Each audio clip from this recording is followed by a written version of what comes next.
Gusto mo magtanim ng carrots na? Tamang-tama. Dahil para sa'yo, ang video na to.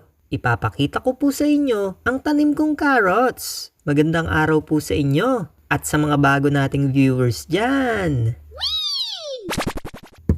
Welcome sa garden natin.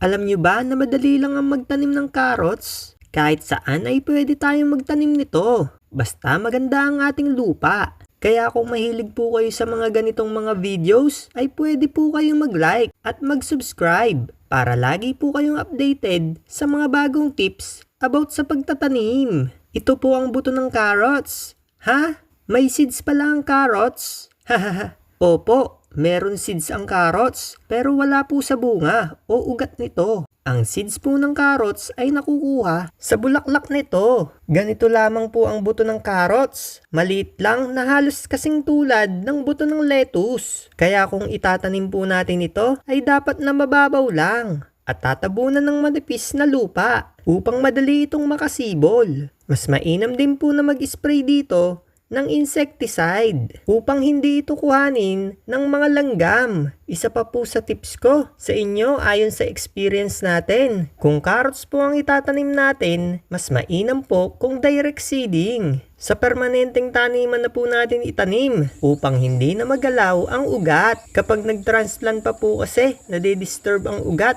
At ang tendency, ang bunga nito ay baluktot or hindi maayos ang carrots. Katulad po nito, mga reject po ang mga ito. Isa pa po sa tips para sa mga magtatanim ng carrots sa container, huwag po masyado dikit-dikit dahil hindi po lalaki ng malaking malaki ang bunga nito dahil nag-aagawan po sila sa nutrients. Itong mga carrots ko po dito ay hinarvest ko na dahil ito po ay 3 months na. Ngunit kung patatagalin ko pa ito ay lalaki pa po ito.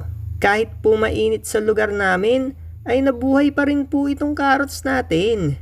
Basta po ay diligan lamang ito sa umaga upang laging moist ang lupa. Mas maganda po kung ang lupang gagamitin natin ay madaming halong organic materials upang ito ay buhaghag at mataba. Kapag malaki na po ang ating carrots, ganito po kalago ang mga dahon nito. Malakas po kumain ng nutrients. Para po hindi mag-focus ang ating carrots sa mga dahon, pwede po natin ito gupitin upang mag-focus ito sa pagpapalaki ng bunga. Ayan, ganito lamang po ang ginagawa ko. Pinuputol ko lamang ang mga dahon gamit ang gunting. Habang naggugupit po ako ng mga dahon nito, baka po pwede niyo po ako matulungan. Sa simpleng pag-click ng like at subscribe button ay malaking tulong na po sa amin iyon. Maraming salamat sa inyo mga ka-garden. Ayan, tapos na tayo mag-trim ng ating carrots. Mas maganda at aliwalas. Makalipas nga lang ang ilang araw, ay hinarvest ko na po ito. Tignan nyo mga ka-garden, ang laki nitong isa. Pero yung iba ay maliliit pa. Dahil masyado po silang dikit-dikit. Nung nagtanim po kasi ako nito, binudbud ko lang ang mga buto.